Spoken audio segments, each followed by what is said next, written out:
Welcome to Something to Think About, brought to you by the British Bible School. We trust that these short messages each week are encouraging for you and helpful to you. Today I'd like to ask a question, simple question, but who are you? This was a question that was in Paul's mind, the Apostle Paul.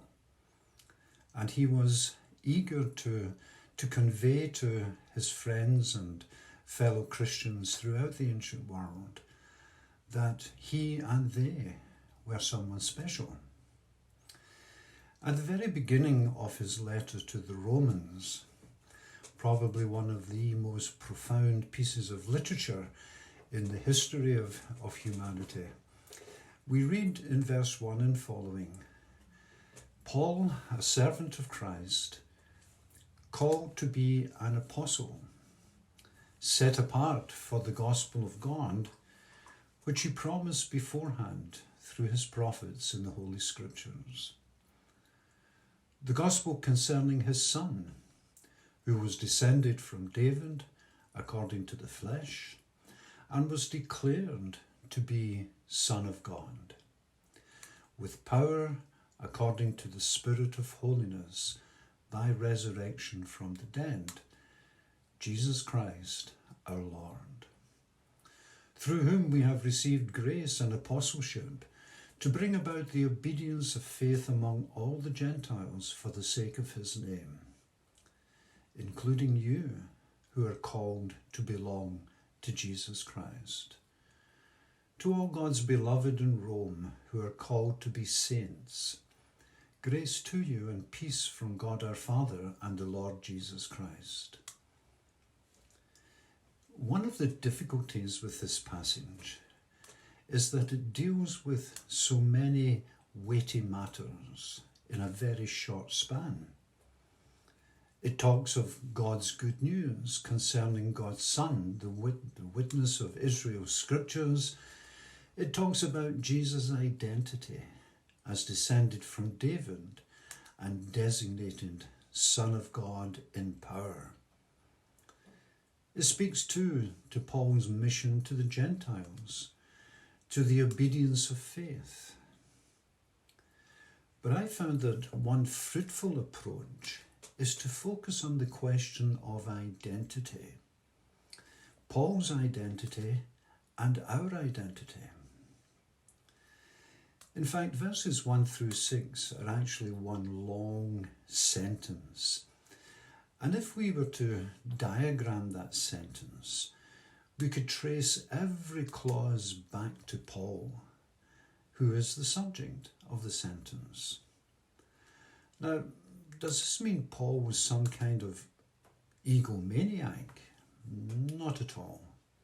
Although I know that some people have made that claim.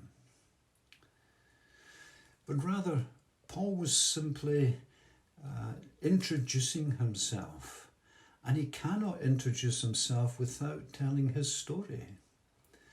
And it turns out that the only story that matters to him is the news about Jesus the Messiah. Paul knows who he is only in and through his calling to preach the gospel of Jesus Christ. He says that he is a servant of Jesus Christ. Now, the word translated servant is quite literally slave. And we all have very bad thoughts when we consider the notion of slavery. And indeed, to be a slave in the ancient world was to have every part of one's life all at the disposal of his or her owner. Paul is trying to make clear here that his owner is Christ. And we can see he references this also in the letter to the Galatians, in Galatians chapter 6. What are the ways we experience being owned by or belonging to another? How can that belonging be experienced as liberating? That just doesn't seem to make any kind of sense. But Paul taught that one was either a slave of Christ or a slave to sin. And he'll have much more to say about this in the later chapters of his letter to the Romans. So let me ask this morning, what are the ways we experience slavery to sin? Well, we might consider various forms of addiction. We could consider being enslaved to destructive relationships, or enslaved to our consumer culture, and so forth. And the ways these kinds of bondage actually shape, or should we say misshape, our identities. Paul is called an apostle. The word apostle means one sent out. And God is the one who has called Paul. He didn't decide to become an apostle, but rather God commissioned him and sent him out. He is, as he says, set aside for the gospel. Elsewhere, Paul says that he was set aside from birth by God. Also, the Old Testament prophet Jeremiah described his calling as being set aside from my mother's womb. Paul was a Pharisee. He numbered himself as being one of the most enthusiastic of that group of Jews. And Pharisees were self-described as set aside. The word Pharisee means separated one. So Paul's self-description picks up on his given identity at birth, and at the same time distinguishes him from what he once was, a Pharisee. Once he separated himself from society, and once he separated himself certainly from Gentiles in order to be holy. Now, like Jeremiah, he has been set aside by God precisely to take good news to the nations or to the Gentiles. So after telling his story, Paul tells his readers who they are. They are called to belong to Jesus Christ. God's beloved in Rome, he calls them, called saints.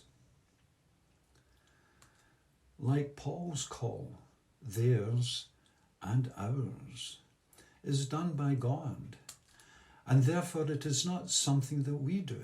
We don't make ourselves holy. That's God's business.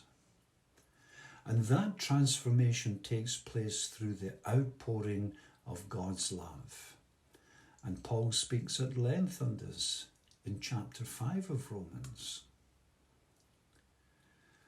Paul's hearers belong to Jesus Christ, but they still live in Rome.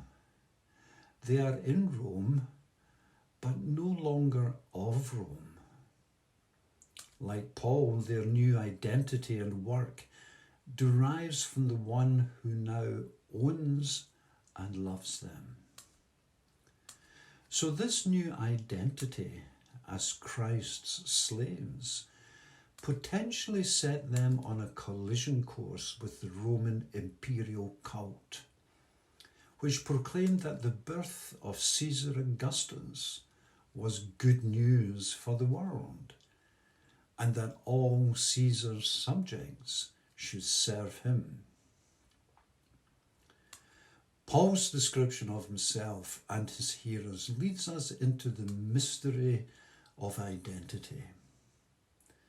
What are the sources of our understanding of who we are and what we're about? A short list might include our personal history. This might be the nuclear family stories, or it might include larger social, political, or ethnic stories. Our primary relationships, the people to whom we belong, by whom we are loved and whom we love in turn. Our work, our goals in life, the achievements that matter to us, whether related to our income or not. The challenge of today's lesson is that each one of these is radically reorientated by an encounter with the God of Jesus Christ. The closest Paul gets to giving an account of his own personal story, of his own personal history, and his accomplishments prior to that encounter is in Philippians chapter 3, verses 4 and 6.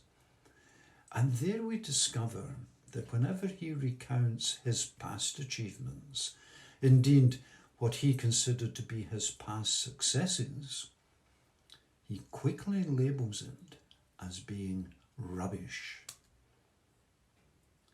As for his primary relationships, through belonging to Christ, he has been brought into close fellowship with people who formerly were strangers and indeed even enemies.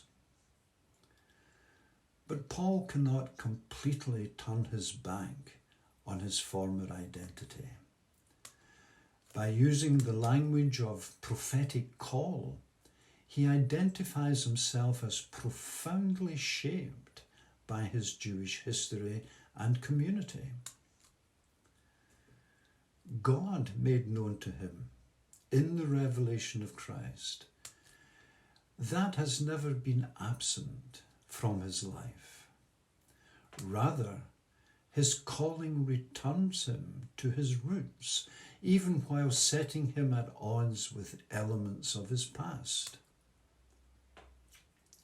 Similarly, our task as preachers, as Christians, as followers of the way of Jesus, is in part to help us identify the ways God is calling us and our friends, our relatives, to a newness of life in the service of Jesus Christ.